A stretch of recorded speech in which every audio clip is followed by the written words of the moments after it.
është padyshim një lajm i keq. Në anën tjetër, destabiliteti institucional që po përcjell Kosovën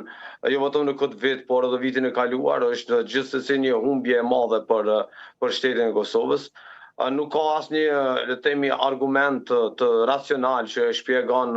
situatën pse Kosova dështoi dje të zgjedh presidentin e Republikës së Kosovës, përveç se zgjedhjet i prodhojnë kosto financiare shtesë nga buxheti i Kosovës, krejtësisht të panevojshme, dhe humbjet e mëdha financiare nga projekte ndërkombëtare në mungesë të institucioneve. Në anën tjetër, zgjedhjet nuk ofrojnë zgjidhje për sa i përket çështjes së presidentit. Të gjitha partitë politike janë të vetëdijshme për këtë, por duket që kalkulimet krejtësisht afatshkurtra, partijake të partive politike opozitare dhe një lloj barikadimi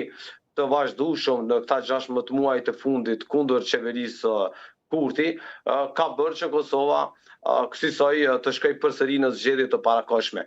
Unë kam dronë që ne edhe pas këtyre zgjedhjeve të parakohshme eventuale do të ndodhemi në një krizë të vazhdueshme tjetër, sepse zgjedhjet nuk ofrojnë zgjidhje për çështjen e presidentit. Kërkon 2/3 e deputetëve të Kuvendit të Kosovës dhe të gjitha partitë politike, sidomos ato të opozitës, e dinë fare mirë se një gjë